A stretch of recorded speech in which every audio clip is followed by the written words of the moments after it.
How you doing? My name is Jacob Hustle Weed, and I'm going to be your legal beagle today, and to show you how to file a small claims court yourself. I'm just a contractor, and I'm just an average person like you. So, the first thing you gotta do is figure out who owes you the money. All right, and that can be tricky too, because sometimes people don't want to give you their name, or they give you a false name. And rest assured, the law is on your side.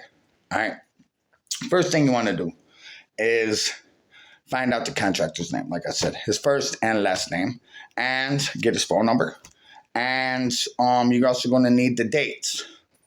Need to know the dates of the time that you worked, or the dates that the incident happened to where you're filing your small claims court. Okay, so that's number one. And you're going to need the person's address. All right, you're going to need the address of where they live, and you're going to need the address of where the incident took place, if it's different. All right. You may work in one city, but the person lives in another. So get your addresses down. All right. So you need the phone number, the dates, the first and last name, and the locations of where you worked and where the defendant lives at. Second, you're going to need some type of proof. All right. And in this instance here, I got a text message saying you owe me, what's it say? 9 hours. 9 hours at $18 per hour. All right. Now, this isn't the only information I have. But remember, when you're submitting your paperwork to the courts, to submit as much as possible. And if I understand, if you got stiffed by an individual, you may not have a lot of money. So use your money wisely.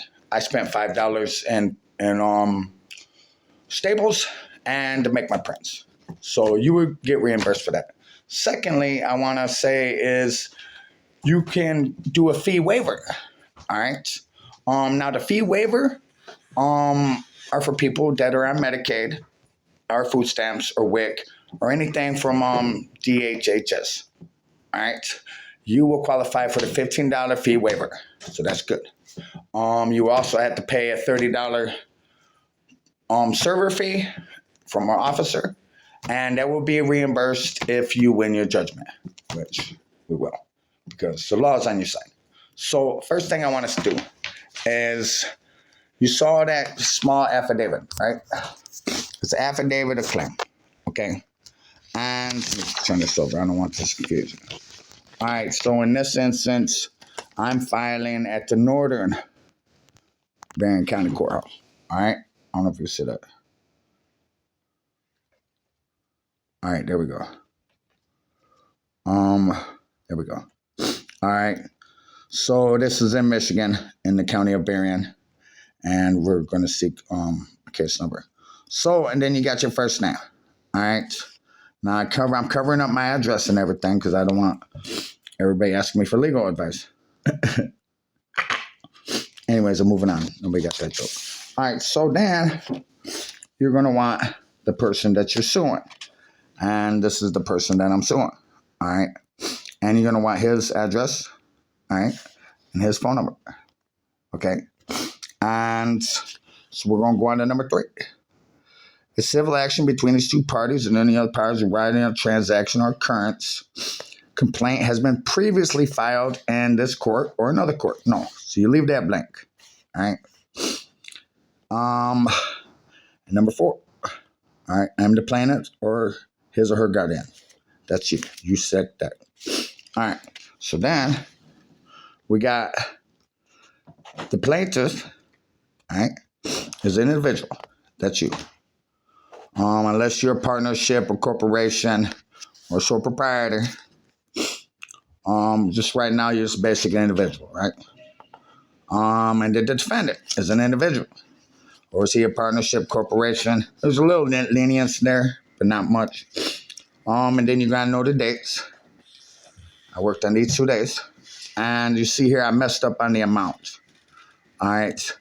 Now, when you put in the amount, put in the exact amount that they owe you for your hourly wage or whatever agreement you had on the job, make sure you write that in. Don't write in punitive damages or anything that occurred. That would be awarded at time of the court if the judge see fit. All right. The reasons for the claim. Now, here I wrote too big. You see how I wrote too big? I couldn't really get in what I wanted to say. All right. But I was hired to pull carpet and was never paid for carpeting. All right. So, I believe the defendant is mentally competent. I believe the defendant is 18 years or older. The defendant is the person that owes you the money. All right. And I don't know whether or not the defendant is military service. I just don't know.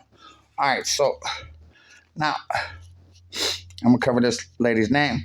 Now, you don't sign that until you get to the notary. All right. This has to be notarized by the clerk. All right. And once. Now, this part here, all right, you don't fill out. This is for the courts. All right. As you can see, I got my fee waived. See that? All right. So that's the basics on the claim. And then once you're got a number, it's going to take about a week. All right. It's going to take about a week for you to get your case number. All right. Once you got your case number, you're going to get a date. All right. Now, here's the thing. Any evidence you want brought in front of court, make sure you bring it that day at the court. You're going to need information to get the proceedings started, but there's always a discovery of new evidence. All right, just remember that. And don't forget the fee waiver, okay?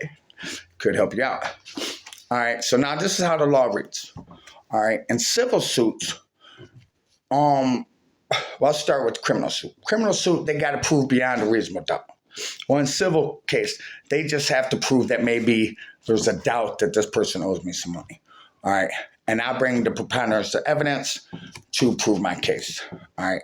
Now, we're not going to go into that case because we're going to be here all day. But rest assured.